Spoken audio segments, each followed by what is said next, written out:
All right, welcome back. So the title of this particular mini lecture is The French Revolution. And we're going to talk about 5 things that you need to know as you read your book and as you learn more about this particular time in European history, in the history of France, and really in the history of the world overall.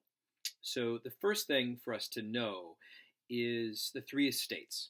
Okay, so there's a lot of different terms when it comes to understanding life in French society at the end of the 18th century, and the three estates was a big part of this. So under France's regime prior to 1789, you had a very complex series of classes and ranks and structures. Generally, though, the way people usually talk about this is you have the clergy, you have the nobility, of which there's a lot of different ranks and systems and structures, and then everybody else. So the clergy and the nobility, they make up a fairly small percentage of the population, under 5% of the population, and then the rest of the population is the rest of the public. Now, the nobles and the clergy get the most privilege, they get the most exclusivity, they're exempted from the most punishments, this kind of thing, whereas basically everything else is kind of meted out against the rest of the public. And their form of representation, right, the Estates General or a legislature as we might think of it, of course, is a vote by estate in some ways, where the nobles and the clergy tended to combine against the third estate, although the Estates General had not been called for over a century when the French Revolution began. Secondly, debt, right? Debt. So in 1789, the French government is in quite a great deal of debt, and debt is one of the many factors that contributed not only to the French Revolution occurring, but the French Revolution occurring when it occurred, right? When it happened. There's a difference there. And so you have, bad harvests, you have long-standing grievances against the Ancien regime, you have the role of the Enlightenment, you have the role of the American Revolution inspiring individuals. There's a lot of different factors at play. But the role of debt is an important one in exacerbating tensions. Third, the Committee on Public Safety.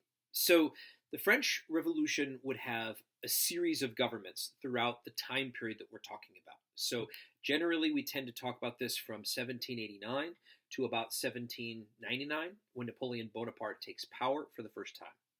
And by the time you get to the early 1790s, the French government has moved away from its revolutionary government has moved away from its relatively moderate status towards a more radical approach and outlook, not only to how to reform and implement their reforms across the French state, but also in terms of kind of how they approach those who did not accord themselves to revolutionary ideals as they see it.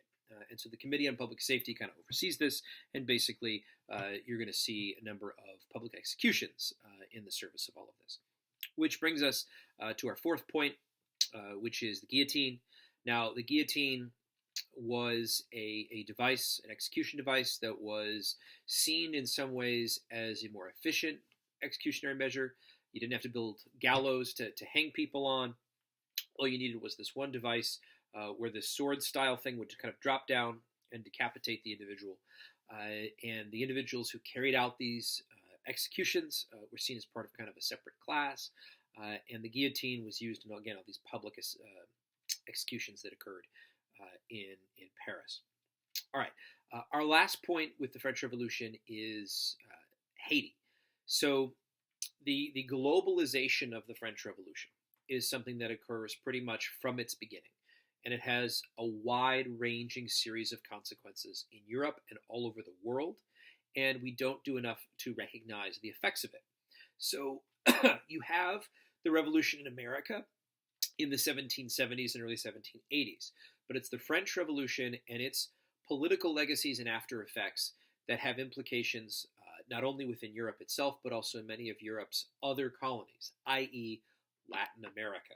So what will happen here is Saint-Domingue, or Haiti, will begin a process of rising up against French authority. Now, this will turn itself into a wider war. Toussaint Louverture and many of his followers are going to kind of be the leaders of this process. And by the early 1800s, they're going to achieve a measure of independence. But they're going to go to war against the French. They're going to go to war against Napoleon. They're going to go to war against a number of other European powers. But they become the first Black Republic, particularly in the Americas, and a fascinating kind of example of the effect of some of the ideals of the French Revolution being put into practice. Thank you so much.